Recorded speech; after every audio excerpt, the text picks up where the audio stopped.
Guten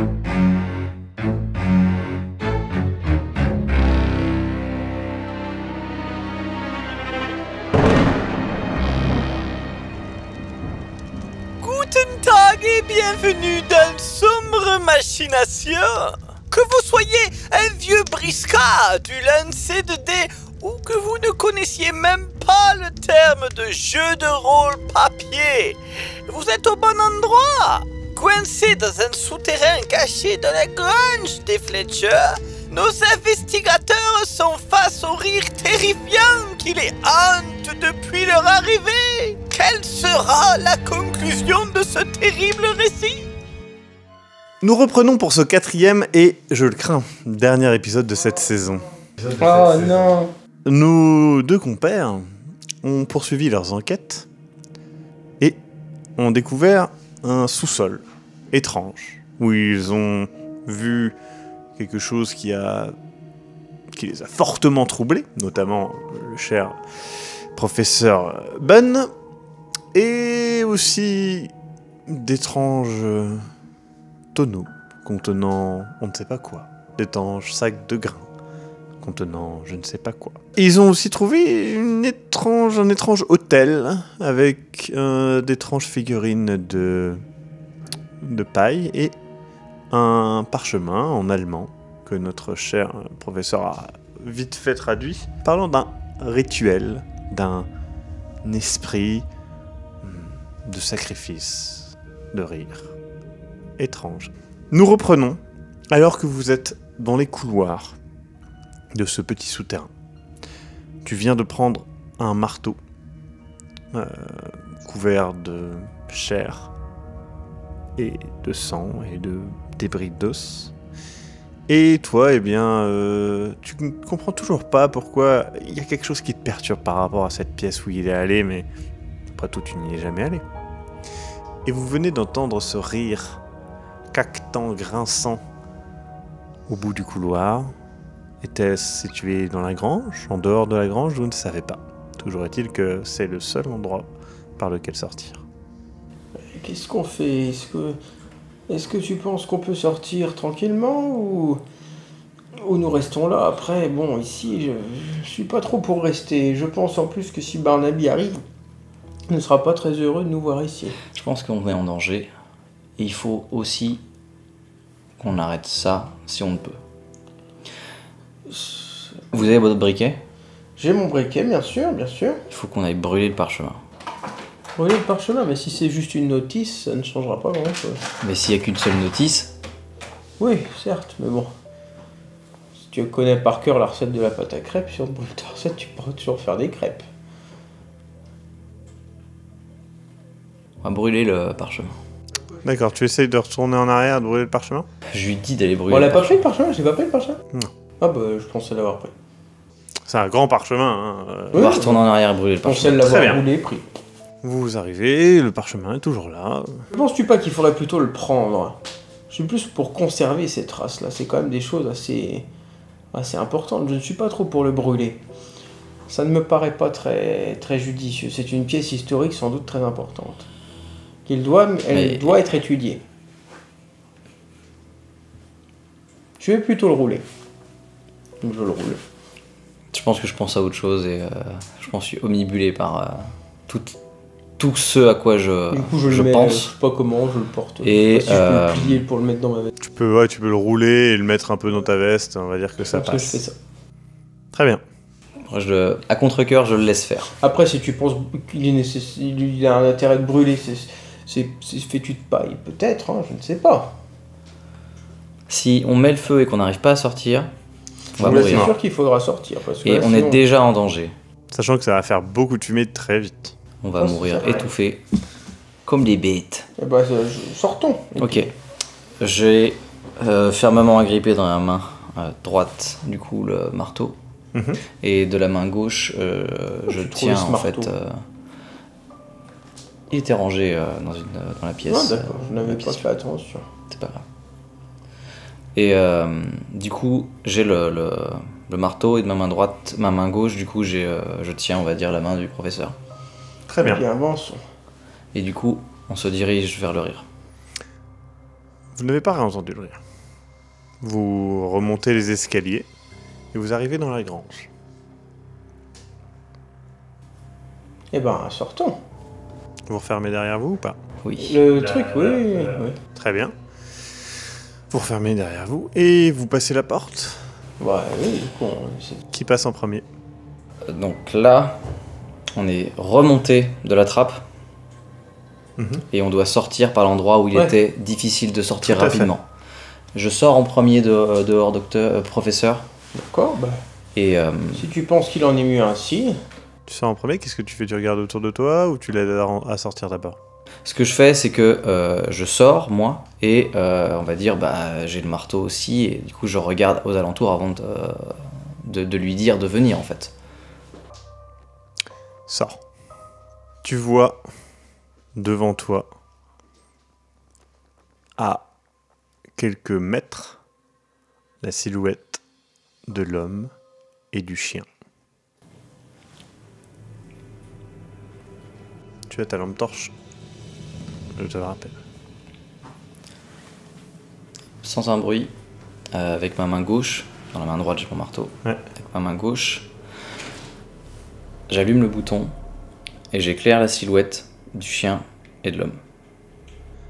Alors que tu le fais, avant que tu éclaires et que tu cherches leur silhouette, parce que tu la vois, mais c'est pas juste à côté, c'est dans le noir complet, ton faisceau arrive et tu te rends compte que, alors que ça commence à éclairer, le rire fou, grinçant et presque inhumain que tu entends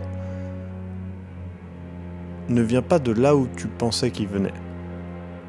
Ce n'est pas l'homme qui rigole, c'est le chien.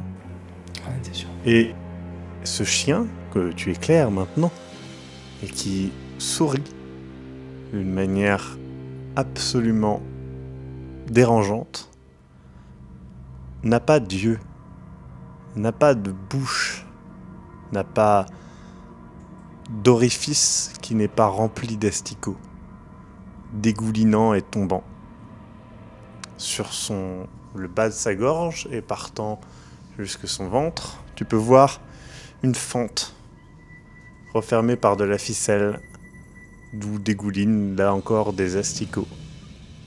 Et ce rire est de plus en plus fou et sa bouche est de plus en plus souriante. Et l'homme se met aussi à rigoler du même rire, exactement le même, en symbiose. Et lui aussi, sa bouche, ses yeux, son nez, et cette fente qui part du cou jusque en bas, dégouline d'asticots. Et dans le champ de maïs, des dizaines de rires font écho aux leurs.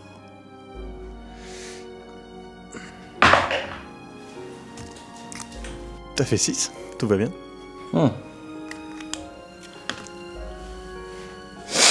Tu vois ce spectacle devant tes yeux. Tu lâches ta lampe, même pas de peur en fait, de surprise d'abord, avant même d'avoir peur. Et ta lampe tombe au sol, se brise, et laisse l'obscurité reprendre une place que tu es bien heureux qu'elle prenne. Que fais-tu?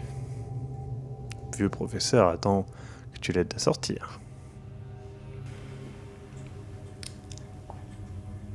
Je reviens, je me mets je fléchis mon genou droit, Ouais.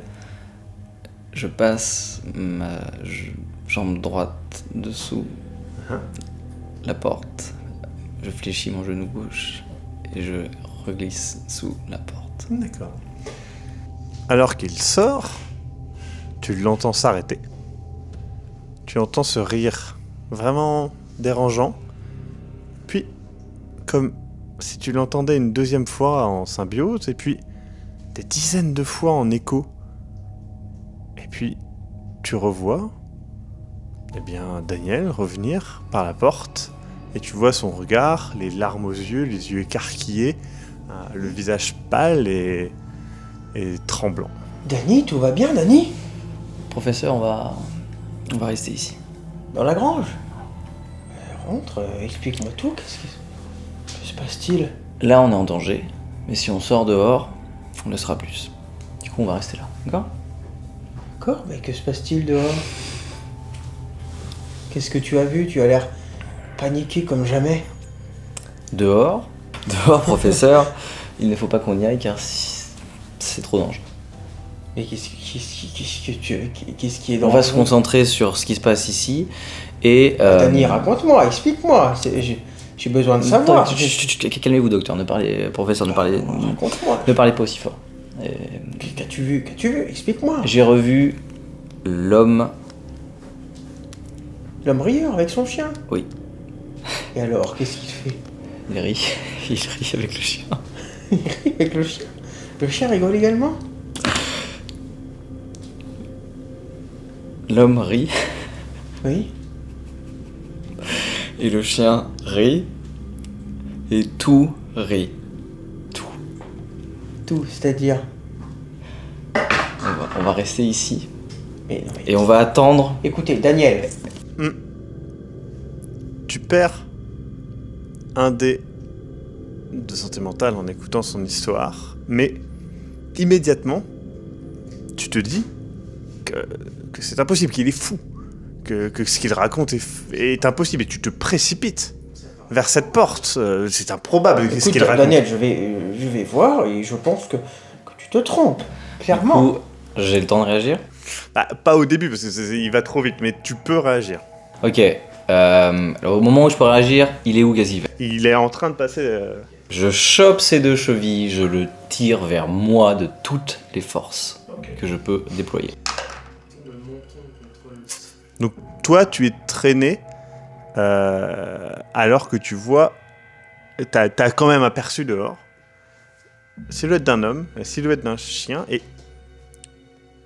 C'est bizarre, mais le champ de maïs, tu le vois parce que la lune se reflète sur eh bien, les feuilles de maïs, mais c'est obscurci comme s'il y avait des dizaines de personnes D'accord. devant ce champ de maïs. Et du coup, t'es traîné en arrière et limite, ça te fait mal. Ah, mais Dany, mais qu'est-ce que tu fais? Mais Ne bougez plus, professeur, on reste là. non, mais Stop. Écoute, tu me parais paniqué. Sans doute as-tu pris peur par des choses que tu as vues dans le souterrain, je ne sais pas. Mais écoute, oui, j'ai bien vu la silhouette de cet homme-là qui me semble inquiétante à l'extérieur, mais écoute, Je lui mets un point dans la figure. Écoute, t'es là, t'es sonné un petit peu, mais Je dis, professeur, taisez-vous, si vous arrêtez pas de parler, ils vont tous nous tuer, on va tous mourir. Calmez-vous, arrêtez. mais qu'est-ce qui t'arrive? Stop, taisez-vous, docteur. Professeur, bordel de merde. C'est un gros femme, mais qu'est-ce qui... Il est un peu plus partenaire, là. bah, il est pas bien, le pauvre. On t'a tapé un vieux. De 70 ans, il était déjà blessé. Mais c'est Barnaby que tu as vu? Je ne sais... Non, je ne pense pas que ce soit lui, mais écoutez-moi, je suis désolé de vous quelle avoir... heure, là, à peu près, enfin... Là, vous êtes en pleine nuit, vous avez une période que vous n'arrivez pas à situer, donc il est entre 1h du matin et 6h du matin. Vous ne savez pas, mais c'est sûr que vous avez passé plus d'1 heure là-dedans. Donc à mon avis, il est plutôt entre 3 et 5 heures. Que lui, Barnaby, il était allé à 3h. Ouais, vers 3h. Vers 3 heures? Oui, pardon, ouais, donc du coup, il est au moins 4 heures du matin. Après, le reste, vous ne savez pas parce que vous avez une période de temps qui est trouble. Écoutez, professeur, Nous ne sommes pas en danger je dans suis cette désolé de grange. vous avoir frappé, mais il faut que vous repreniez vos esprits. On ne peut pas sortir dehors, c'est trop dangereux. Tu penses, Dany, Oui. écoute-moi, arrête de paniquer comme ça. Essaye de souffler un bon coup. Des fois, il faut savoir garder son sang-froid. Hein? Est-ce que... non mais, je veux bien que tu aies vu des choses horribles, mais... est-ce que tu penses que nous sommes en sécurité ici, dans cette grange? Nous sommes plus en sécurité ici qu'à l'extérieur de la grange. On ne doit pas sortir de la grange. Tu ne préférerais pas rentrer te coucher dans le grenier? Dans la maison? Professeur, lorsque vous avez passé la tête à l'extérieur, qu'est-ce que vous avez vu? J'ai cru voir en effet la silhouette là, mais bon... ça me paraît... voilà... Ça peut être un arbre, ça peut être le champ de maïs, ça peut être des reflets... Professeur, on va rester ici. Il faut rester rationnel. On va rester ici et on va attendre que le soleil se lève. Et on va rester ici, dans cette grange, d'accord? Eh ben, On va rester tous les deux. écoute, Vous allez rester si- avec moi. Si ça peut te rassurer, arrêtons, et puis voilà, restons là, attendons le soleil, après tout, ce n'est que dans quelques heures. Est-ce que je me sens, on va dire, rassuré par sa réponse Non. Non. Non, ça te rassure pas. T'as vu ce que t'as vu. Non, pas par rapport à ça, mais je veux dire, par rapport à lui, son état, on va dire, d'agitation. Non, parce que ça te retire pas le fait que tu sais pas quoi faire par rapport à ce qu'il y a dehors. Lui, oui, il est mieux, il est moins, mais est-ce que ça change ce qu'il y a non, dehors? mais ça ne change rien du tout de ce qu'il y a dehors. Ça ne change en absolu. Du coup, je fais, entre guillemets, déduction là, pour essayer de voir ce qui serait le mieux, tu vois. Puisque j'ai la capacité spéciale. Est-ce qu'en effet, il serait le mieux de rester là T'as pas assez d'éléments, mais des éléments que t'as, rien ne dit que c'est mieux ici que à l'intérieur, que dehors, que... T'en sais rien. Après, l'endroit le plus sécurisant, c'est souterrain ou ici, vraisemblablement, parce que sinon ça veut dire que tu dois aller dehors et confronter effectivement ces gens, tu ne sais pas qui c'est ces gens. C'est la déduction que tu en fais. Écoute Daniel, attendons ici, et puis c'est tout. Est-ce que tu penses que ce serait pas mieux d'aller dans le souterrain peut-être ? Je suis en train de réfléchir. Est-ce que vous avez passé beaucoup Est-ce que vous avez compris l'intégralité de ce qui se dit sur le parchemin et les enjeux L'enjeu, je vais te dire... Jusqu'à la fin... L'enjeu, je vais te dire ce que j'ai compris. Je pense, moi, que cet homme, Barnaby Fletcher, fait un rituel, je ne sais pas exactement quoi, qui viendrait avec du sacrifice, humain, animal, je ne sais pas, d'accord, qui permettrait pour lui d'avoir des bonnes récoltes. Peut-être que ça impliquerait dans le lot ce qu'on appellerait un esprit des rires, etc. Peut-être que cet esprit des rires dont on entend parler viendrait des rituels qui permettent d'avoir la bonne moisson. Globalement, c'est ce que j'ai compris, mais ça mériterait une étude plus approfondie. Je n'ai aucun élément pour en découvrir plus. Vous vous rendez compte que le bruit de fond que vous entendiez depuis tout à l'heure, auquel vous ne prêtiez pas attention, que vous pensiez être les insectes, étaient peut-être pas des insectes, mais peut-être des bruits de pas, et que vous vous rendez compte à présent que là, à l'instant, ce que vous venez d'entendre, c'est sûr, ce sont des dizaines de mains s'appliquant sur les parois de la grange. Je pense qu'il vaut mieux retourner dans le souterrain. Je le prends par la main et on descend. Alors que vous descendez, vous entendez le rire grinçant et discordant résonner comme un chant, chanté par des dizaines de personnes, mais une seule et même voix. On descend et s'il y a une porte, Si on peut barricader une aussi trappe, la trappe ou quelque chose, on le ferme. Il y a juste la trappe du dessus. Ok, ça marche. On le ferme. On descend en bas, je réfléchis à gauche, il y a les sacs, au milieu, il y a l'hôtel, à droite, il y a ce qu'il y a à droite.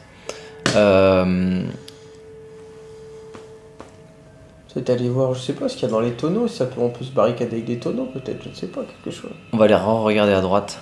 À gauche À gauche, pardon, et on va, professeur, on va aller regarder ce qu'on peut trouver. Allez. Et Vous arrivez, donc il y a effectivement plusieurs tonneaux. on regarde le contenu des tonneaux. Ouais, on peut essayer d'ouvrir un. Très bien, à l'intérieur des tonneaux sont ce qui vous identifiez comme des tripes emmêlées avec des ronces. Les mêmes ronces que vous aviez vues avec ces fleurs, et il y a beaucoup de fleurs et beaucoup de tripes. Très étrange, cela. Alors, Ok.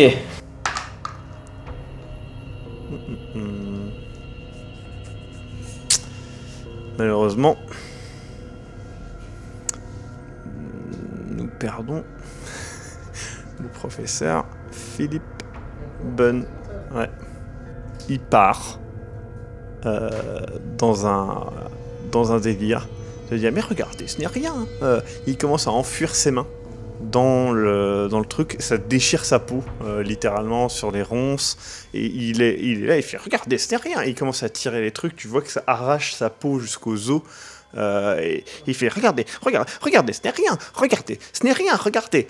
Et il est vraiment obsédé, etc. Et tu vois ses yeux, il pleure, etc. Et il est comme ça, il est à moitié en train de s'enfuir dans le truc. Tu vois que les ronces laissent des traces presque noires sur sa peau, la pourrissant presque. Et tu vois qu'il est comme ça et qu'il commence à s'affaisser dedans. Et tu te demandes si c'est lui qui s'affaisse dedans ou le tonneau qui l'absorbe à moitié. Et donc tu vois ça qui te saisit encore plus. Hein, et tu prends tout très bien, mon petit bonhomme, depuis tout à l'heure. Tu fais 6 à chaque fois. Et du coup, tu vois ça et tu vois le tonneau à moitié s'écrouler et t'entends encore ce rire qui ne s'arrête plus, qui devient vraiment un véritable chant. Et tu entends surtout les planches qui craquent et qui pètent. Ok, du coup je regarde autour de moi dans la pièce qui a par les tonneaux. Les sacs de grains. Ok. Donc moi je suis dans le tonneau là, en gros. Là t'es en train de t'écrouler à moitié dans le tonneau. De toute façon je peux plus rien faire. Ok, d'accord. Est-ce que tu sais, on voit que c'est des graines parce que c'est un sac qui est ouvert au-dessus et je vois. Tu vois pas les graines. Faut que tu regardes dedans pour. C'est juste un sac typé sac de graines, sac en toile de jute. Je prends un. D'accord. À l'intérieur, c'est des graines qui luisent d'un éclat étrange, d'une couleur iridescente, mais ça a des reflets iridescents. Maintenant, c'est comme si c'était une pierre précieuse, mais c'est une graine. Tu vois ce que je veux dire? Quand tu la tournes, elle brille comme des reflets d'essence un petit peu. Il y a beaucoup dans mes souvenirs de petites statuettes et de petits origamis. Des dizaines. Ouais, plus. Des centaines. Peut-être. C'était quoi, genre des petites statuettes comme ça ou... Ouais, d'accord. Ok. Est-ce qu'il y a de l'essence? Non. Est-ce que du coup, il y a un briquet? Sur feu, professeur, il est à moitié dans le tonneau, donc difficilement. T'as combien en torche? 4, un des 4. T'arrives à prendre le briquet qui était dans sa poche là. Ok. Il y avait de la paille dans l'endroit où il y a l'hôtel. Oui, bah oui, il y a les petits bonhommes de paille. Ouais. Je vais foutre le feu à l'hôtel avec les petits origamis en paille. C'est pas des origamis, mais oui. Des petits bonhommes de paille. Ouais. Je fous le feu à ça en faisant un monticule de paille. Je fous le feu. Et tant bien que mal dans la panique, j'essaie de me souvenir de ce qu'il y a dans la pièce de droite à part cette vision d'horreur sur la table. Tu te souviens qu'il y a un seau avec des tripes dedans, tu te souviens qu'il y a des outils, donc tu te souviens qu'il y a des os, tu te souviens qu'il y a une sorte de drap, il y a les vêtements du chauffeur. Ok.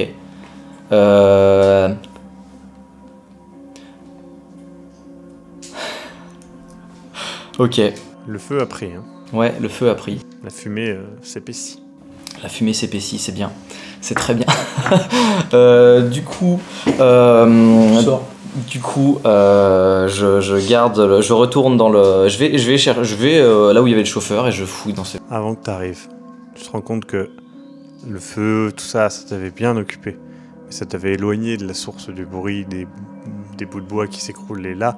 Tu te rends compte que t'es plus tout seul dans le souterrain et que il y a une petite fille, un homme, un petit garçon, un autre homme, un chien et une biche et un renard qui ont tous un grand sourire aux lèvres et des asticots qui sortent de leurs yeux, de leur bouche et de cette fente qui part du menton et qui descend vers l'estomac. Et ils avancent tous et dès qu'ils te voient, en l'unisson, leur tête se retourne vers toi, ce sourire s'élargit et ce grand rire résonne vers toi, alors qu'ils avancent. Ah! Tu le prends mal. Je te laisse le choix de folie pour la fin de ton personnage. Je me précipite sur le bûcher avec la paille et les petites sculptures de paille représentant toutes les personnes qui sont derrière moi. Et j'espère que d'une quelconque façon, je pourrai arrêter tout ce qui se passe dans cette pièce. Non. Et encore une fois cette année, la récolte sera très bonne. Pour Monsieur Fletcher et sa femme. C'était la fin du scénario. Et la fin de Philip Bunn, qui finit dans un tonneau. Et finalement, il était sous. Et Daniel Poher, qui finit brûlé vif dans son propre bûcher. Ça vous a plu? C'était une belle histoire, je vais aller dormir. C'était les petits animaux de J'étais la forêt. je crois que j'étais affreusement choqué quand je suis sorti de la grange. Et t'avais vu tout ça, tous ces trucs rire. En fait, je suis sorti de la grange, j'ai vu l'homme et je me suis dit, ok, c'est l'homme, il est tout seul, je vais pouvoir faire peut-être quelque chose. Et là, il me dit que j'entends en fait autour de moi tout. Et pour ça que j'ai dit tout rit en fait. Ouais, mais c'est ça qui est bien, c'est que t'interprètes forcément mal. Tout rit et du coup, bah là, c'est fini là. Et moi, j'avais juste envie de te mettre knock-out pour que tu. Ouais, que je sorte pas quoi. Oui, pour que tu sortes pas en fait. Et ouais. Donc oui, en fait, ils avaient invoqué un esprit, et cet esprit, en fait, demandait effectivement l'extérieur. Fletcher pour la récolte. Invoqué un esprit. C'est Fletcher, ouais, Et il a buté toutes les... qui avait besoin d'un extérieur et d'un intérieur. L'extérieur pour l'habiter, et l'intérieur pour se nourrir. Et donc les bidons étaient une partie de lui, en fait, de l'esprit de l'humain, en fait. Enfin, de l'esprit du démon, j'ai envie de dire, ou de la créature, en tout cas, qu'il avait invoquée.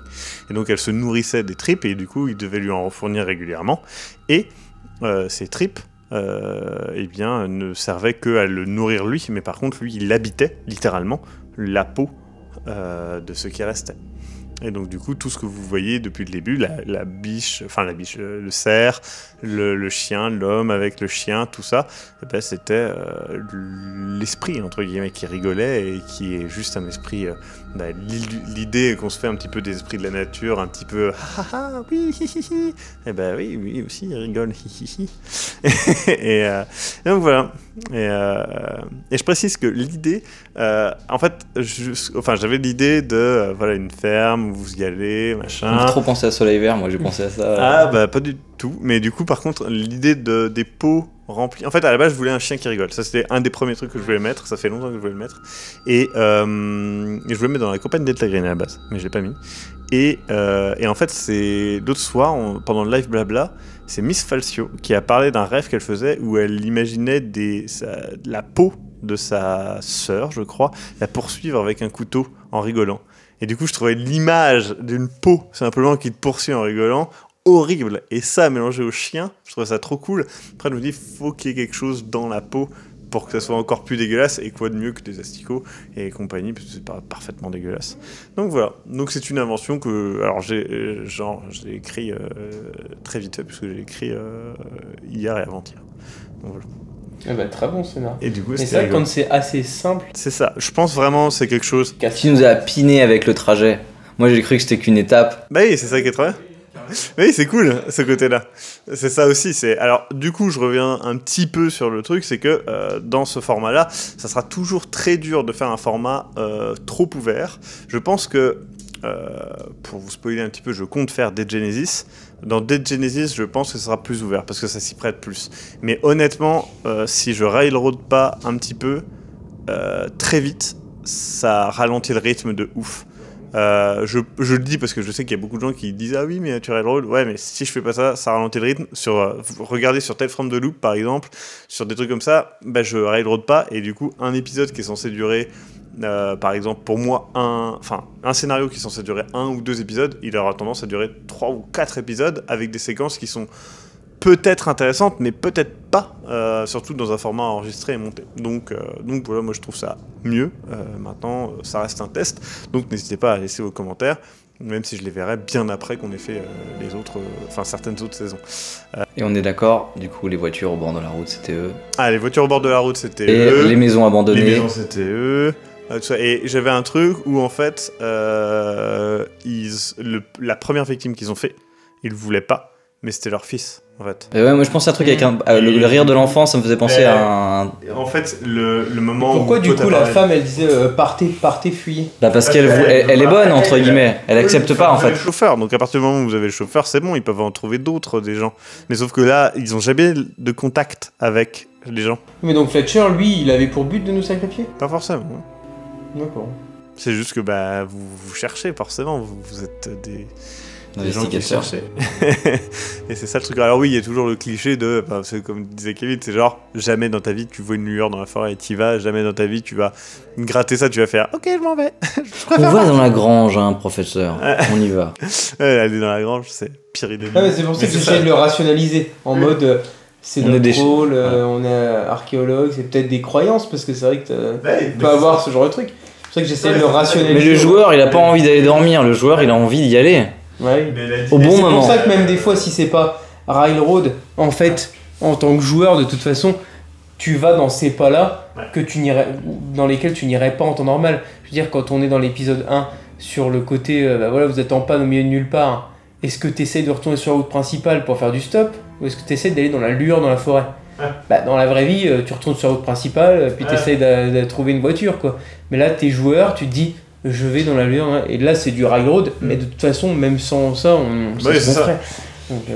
Et oui, du coup, la dynamique professeur et élève marche vraiment bien à deux. Il y a moins de discussions pour se mettre d'accord. Et quoi. de dispersion aussi, tout court. Voilà. Tout à fait. La prochaine fois, on s'arrangera pour mettre une solution pour les bougies, parce que je pense que Victor va vous montrer les bougies. Moi, de toute façon, d'ici la prochaine fois, je vais regarder ce que ça a donné un petit peu cette séquence, voir s'il y a eu des problèmes de caméra, des problèmes de son. C'est pareil, hein, tout ça, c'est des tests. On Mais verra. c'est qui la caméra volante, Maxime? vrai, ça. C'est Totor, dit Totor le Raptor par les fans. Totor le Raptor, tu l'as vu, Totor le Raptor? Tu iras sur le wiki, il est abominable. Sur ce, bisous partout. Salut tout le monde. Et on se dit à bientôt. Bisous partout. Et attention aux gens qui rigolent. Et voilà, c'est la fin de cette saison. J'espère que cela vous a plu. N'hésitez pas à partager l'horreur qu'elle vous a procurée à vos amis, bien sûr. Ce samedi 23 novembre à 21h, vous pourrez participer au futur de la série. Il suffit de venir en live sur www.twitch.tv/Globetopus. C'est tout simple. Donc ne ratez pas ce live où vous apprendrez des choses et vous pourrez poser vos questions. En tout cas, nous nous retrouverons bientôt pour une nouvelle saison avec 3 joueurs et un nouveau système de jeu. En attendant, prenez garde aux tentacules de l'ombre et aux alignements de planètes impies. Et Guten Tag chez vous!